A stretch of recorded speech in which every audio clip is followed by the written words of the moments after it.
Hello दोस्तों, RD coaching classes में आपका स्वागत है। आज हम कार्बन तथा हाइड्रोजन के संतृप्त यौगिकों के सूत्र तथा संरचनाएं सीखेंगे। हम सबसे पहले बात करते हैं तो हमें गिनती से शुरुआत करनी है। 1 2 3 4। ये जो गिनती है ये आपके कार्बन की संख्याओं को बताएगी। फिर 5, पहले 5 तक करेंगे, उसके बाद हम देखेंगे। अब कार्बन की बात करें तो 1, फिर 2, फिर आएगा 3 4 5। इसमें ये जो कार्बन होता है ये इसकी संयोजकता 4 होती है और ये 4 हाइड्रोजन से घिरा होता है। अगर कार्बन के स्ट्रक्चर की बात करें तो हम लिखेंगे CH4 और CH4 का स्ट्रक्चर बनता है कार्बन 1 2 3 4। तो एक हाइड्रोजन यहाँ लगता है, दूसरा, तीसरा और चौथा। ये कार्बन की संरचना हो गई, यानी कि मीथेन की संरचना। इसके बाद अगर हम यहाँ से 2 लेते हैं तो C2H6। तो इसके लिए हम करेंगे सबसे पहले 1 और 2 कार्बन को आपको लिख लेना है, फिर पहला, दूसरा। अब यहाँ से 1 हाइड्रोजन, 2 हाइड्रोजन, 3 हाइड्रोजन, फिर इसी के साथ में 4 5 और 6। ये आपका बन जाएगा। अब अगर इसको नाम देंगे हम क्या बोलेंगे?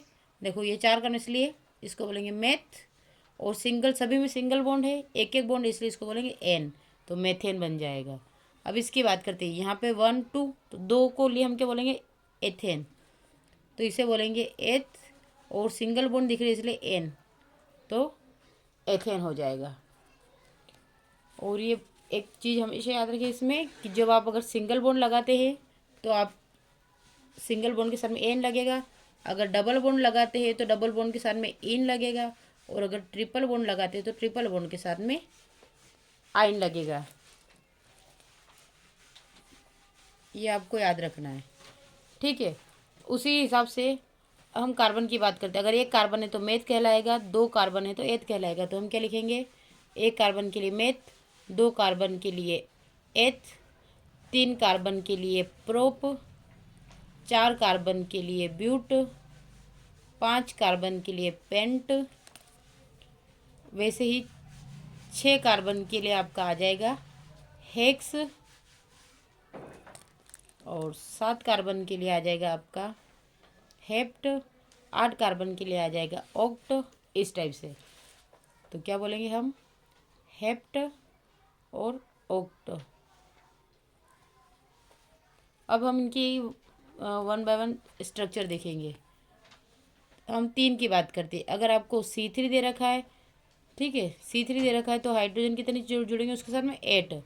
तो आप स्ट्रक्चर बनाने से पहले सबसे पहले क्या कार्बन 3 लिख लेंगे। तो 1 2 3, 1 2 3 4 5 6 7 8, और आ जाएगा 9 10, ठीक है, इस टाइप से।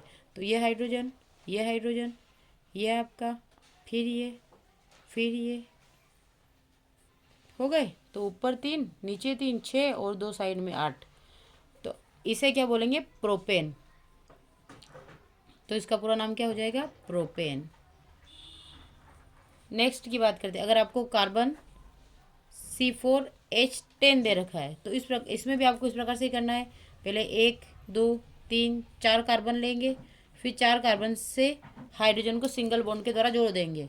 तो 1 2 3 4 5 6 7 8 9 और एक लास्ट 10। तो यह हो गया आपका C4H10। इसके बाद हम पेंटेन की बात करते हैं। तो हमें 5 कार्बन और 12 हाइड्रोजन। तो इसका स्ट्रक्चर बनाते हैं तो हम सबसे पहले क्या करेंगे? बीच में कार्बन की संख्या लिख देंगे। कितने आपके पास? 5। तो आप लिख देंगे 1 2 3 4 5। ये स्ट्रक्चर बनाने का सबसे आसान तरीका है।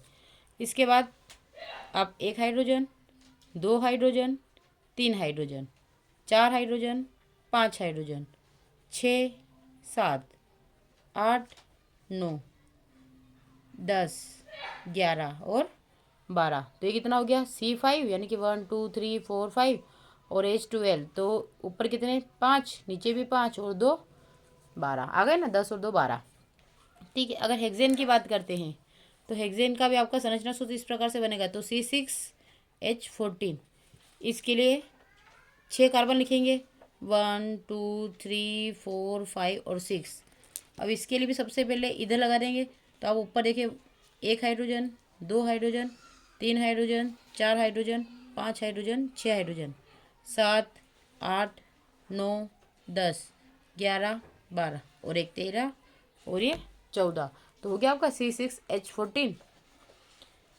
तो इसी प्रकार से आप C7H16, C8H18, C9H20 और C10H22 इनके स्ट्रक्चर बना सकते हैं। तो ये आपके लिए होमवर्क है।